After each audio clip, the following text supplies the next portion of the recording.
Salut à toi, c'est Gianni, je te retrouve pour un nouvel épisode. On est reparti pour de nombreuses vidéos. J'ai pris un bon mois de pause après le challenge de 365 vidéos en 365 jours.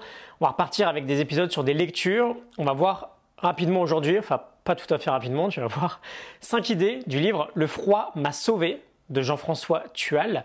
Le froid, c'est un sujet qui me parle beaucoup en ce moment. J'en suis d'ailleurs, au moment où je fais cet épisode, à presque 40 jours consécutifs de douche froide. Ça commence même à devenir plaisant. On va forcément en reparler. Tu as la Morning Note, la fiche PDF disponible en description. Tu peux la télécharger gratuitement, je te mets un lien.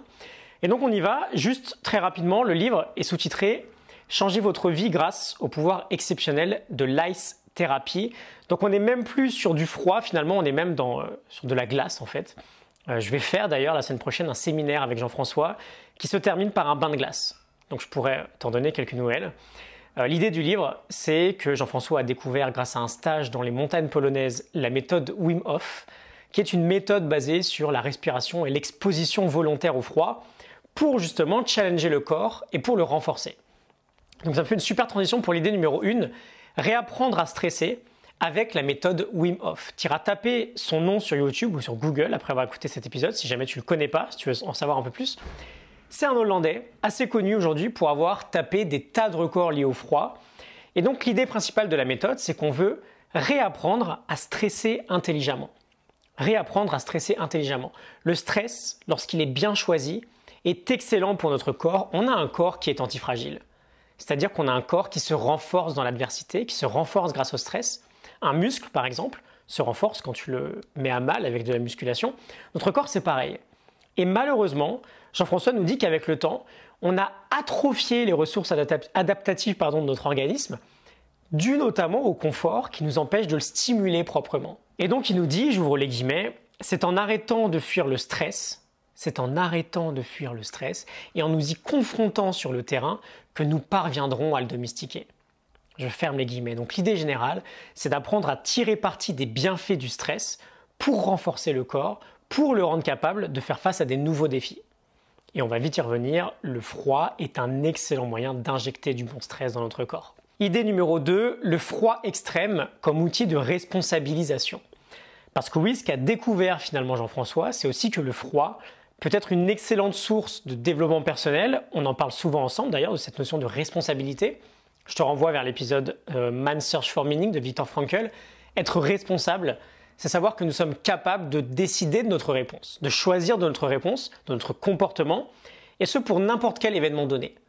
Je le répète, entre chaque stimulus qui nous arrive et chaque réponse de notre part, on a un gap, on a un espace, et c'est dans cet espace que se trouve notre liberté de choisir notre réponse et donc d'être responsable de notre comportement.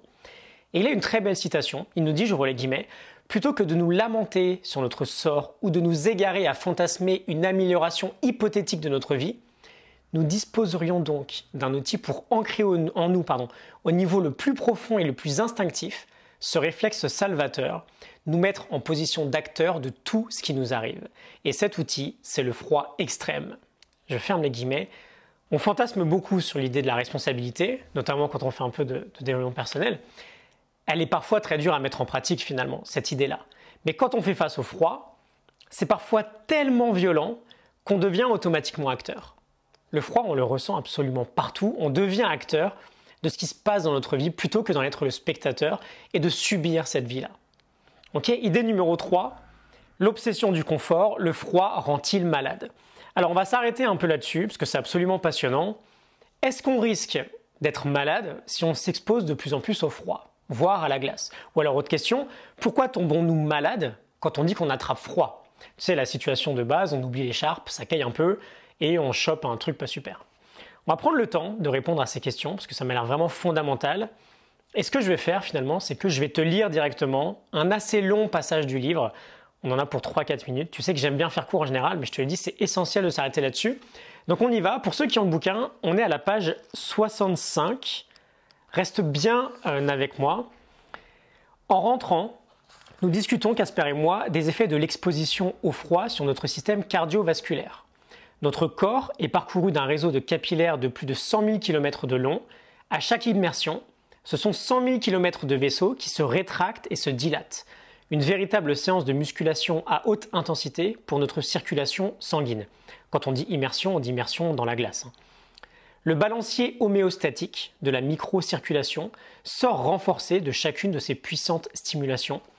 L'infrastructure chargée de fournir l'oxygène aux cellules se solidifie. Correctement nourries et drainées, ces dernières sont donc en mesure d'assurer un fonctionnement optimal des organes. En agissant sur la circulation, le froid prévient aussi l'apparition de varices et freine la chute des cheveux. Comme moi, ça t'intéressera peut-être. Il libère aussi des endorphines, d'où une diminution de la douleur et du stress, accompagnée d'un sentiment euphorique, et augmente le nombre de lymphocytes, les cellules de l'immunité. Comment ai-je pu passer si longtemps à me doucher à l'eau chaude? Je me demande quand même si je ne risque pas de prendre froid après tout ce qu'on a fait aujourd'hui. Je ne dispose sans doute pas encore de beaucoup de graisse brune et je me suis beaucoup exposé au froid. Faudrait-il que je me couvre alors? Non, ma peur d'attraper froid est infondée. Surtout, ce réflexe que nous avons tous de vouloir nous couvrir traduit une méconnaissance. Nous ne comprenons pas, donc ne respectons pas, le fonctionnement collaboratif au cœur de la réponse homéostatique. Schématiquement, on pourrait dire que les bactéries de l'environnement sont constamment à l'assaut de notre citadelle corporelle. Si la plupart échouent à passer la première barrière de notre système immunitaire, la peau, les liquides enzymatiques, protecteurs des muqueuses, certaines parviennent à s'infiltrer. Surtout en hiver, quand notre corps, pour réchauffer l'air froid, qu'il inspire avant que celui-ci atteigne nos poumons, l'humidifie avec de l'eau à la température du corps, d'où le nez qui coule. Cela assèche la barrière physique que constitue le mucus. Les bactéries, comme les virus d'ailleurs, franchissent alors plus facilement le premier rideau immunitaire. En temps normal, elles sont rattrapées par les patrouilles internes de notre système immunitaire, les macrophages et neutrophiles, présentes partout en quantité suffisante pour faire face. La bactérie aura beau livrer bataille avec 90 vilains soldats, elle trouvera 100 unités d'intervention derrière, et l'attaque bactérienne sera contenue. Mais si nous sortons dans le froid sans écharpe, les thermorécepteurs du haut de la région thoracique transmettent un signal au cerveau qui envoie en retour l'ordre de contracter les muscles capillaires concernés.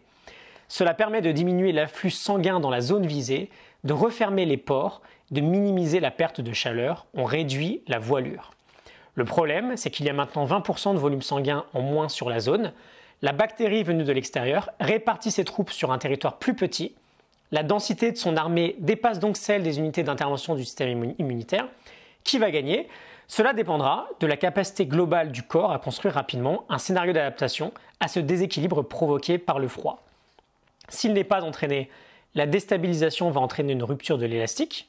Le système immunitaire ne sera pas capable de saisir le bâton de relais que lui tend le système cardiovasculaire et n'augmentera pas la densité de ses troupes sur le site pour compenser la diminution du flux sanguin. Je prends une respiration. La bactérie prendra donc l'avantage. Le corps devra déclencher le plan hors sec, inflammation, fièvre. La perturbation sera longue et il faudra ensuite redémarrer l'ensemble des systèmes. Une option coûteuse et peu élégante, homéostatiquement parlant. En revanche, si le corps a été graduellement exposé au froid, il aura eu maintes occasions d'explorer en situation réelle de stress différents scénarios d'adaptation. Chacun des systèmes aura appris à fonctionner en mode dégradé, tout en peaufinant la qualité de ses interfaces avec les autres systèmes. Le système immunitaire sera ainsi davantage en mesure d'absorber le pic de charge et d'augmenter la densité de ses forces spéciales en s'appuyant sur la qualité des décisions du centre de commandement, le système nerveux autonome, un accès facilité à des réservistes mobilisables, le système endocrinien, des possibilités d'acheminement en urgence sur le terrain d'opération, les hélicos du système cardiovasculaire, et le système d'information reliant les sites, le système respiratoire. Et donc je vais finir là-dessus. Notre corps, si on lui en laisse l'occasion, est tout à fait capable d'élaborer des tactiques d'ajustement face aux perturbations de l'environnement. Nous l'avons malheureusement, à grand renfort de manteaux, d'écharpes, de gants et de bonnets, progressivement coupé de ses capacités d'adaptation. Ne pouvant plus nous fier à lui, nous avons développé des croyances limitantes dans lesquelles nous nous enfonçons chaque jour davantage en perpétuant des stratégies de plus en plus radicales, chauffage central, climatisation, médicaments, pour faire face à des problèmes que nous pensons ne plus être capables de régler par nous-mêmes. Je commence à comprendre que notre obsession du confort a un coût. Nous sommes de moins en moins aptes à nous adapter aux situations délicates, à nous confronter au stress et à avoir tout simplement le courage de vivre. Voilà, j'espère que ça répond aux questions. N'hésite pas à réécouter, c'est pas forcément évident si jamais tu n'as pas très bien compris. On a une obsession du confort en fait qui nous tue. De la même manière que nos mauvaises habitudes autour du sucre et de la sédentarité nous tuent également. Littéralement, le sucre nourrit nos cellules cancéreuses et le fait de rester assis dégrade nos télomères, les extrémités de nos chromosomes qui protègent notre ADN. Et d'ailleurs, petite expérience perso, quand on parle du froid là, j'ai été patineur artistique durant ma jeunesse, j'ai fait 12 ans de sport-études, je m'entraînais 25-30 heures par semaine, j'ai dû tomber malade une seule fois pendant ces 12 années. J'étais à la patinoire 30 heures par semaine, c'est 5 degrés la température moyenne dans la patinoire. Donc on veut sortir de nos schémas, de nos croyances limitantes, on veut sortir un peu de ce confort quotidien et peut-être souffrir un peu au début, le temps que notre corps regagne ses capacités d'adaptation et de croissance. Idée numéro 4, on va essayer de finir assez vite, l'art de rester collé à la réalité. Tual nous parle de 2 leviers pour gérer nos situations de stress, la discipline de perception et la discipline d'action. Et il nous dit que très souvent, on échoue dans notre perception des choses parce qu'on a toujours une première interprétation automatique qui découle de nos habitudes, qui découle de nos croyances. Et donc on a une première perception qui est faussée, qui est biaisée. Et au lieu d'interpréter à tout prix une situation délicate, on veut au contraire essayer progressivement de rester collé au maximum à la réalité. On va approfondir un peu dans l'idée suivante, idée numéro 5, la dernière que j'ai retenue, l'idée de changer notre perception des choses. Bon, chaque événement est neutre.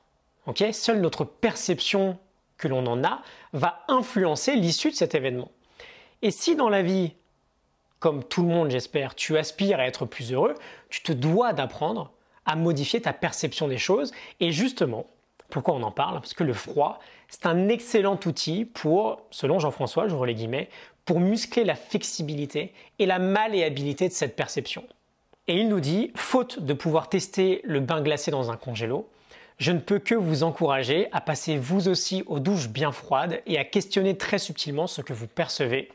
Oubliez votre première réaction instinctive de fuir le jet glacé et observez. Est-ce réellement une agression, un choc traumatique ou simplement une interprétation gratuite plaquée sur l'intensification des sensations? Je ferme les guillemets. Après 40 jours de douche froide, je peux te faire un petit retour sur cette idée. Notre premier réflexe va sûrement être, dans la douche, de se dire « Putain, c'est gelé, c'est insupportable. » La douleur est insupportable. Quand on fait ça, on ne colle pas à la réalité. On est dans de la réaction pure. Le froid, c'est glacé, donc c'est horrible. Mais quand on apprend progressivement à coller à la réalité, on change notre perception. Et bien sûr, c'est très difficile à faire. Mais aujourd'hui, par exemple, j'arrive déjà, après 40 jours, à ressentir des choses différentes. Je ne ressens plus, par exemple, une agression au froid. Je ressens juste du froid, sans a priori. Et c'est déjà beaucoup moins désagréable. Et progressivement, on change notre perception des choses en restant collé à la réalité. Qu'est-ce qu'on ressent vraiment? On ne veut pas que nos croyances entrent en jeu dans ces cas-là. Un long épisode du coup par rapport aux autres. J'espère que tout ça te parle, que ça t'inspire. Tu peux télécharger la morning note du livre « Le froid m'a sauvé » de Jean-François Tual. Je te l'ai mise en description. Je te partage une dernière citation que j'ai adorée dans le livre. Tual nous dit, j'ouvre les guillemets, « Ce que j'aime dans le froid extrême, c'est qu'on ne peut le soupçonner de bienveillance. Il nous pose un problème que nous apprenons à résoudre encore et encore. » Je ferme les guillemets, je te tiendrai au courant du petit séminaire que je vais faire avec lui lundi de la semaine prochaine. Et je te retrouve très vite pour un nouvel épisode. Ça me fait très plaisir de revenir en vidéo.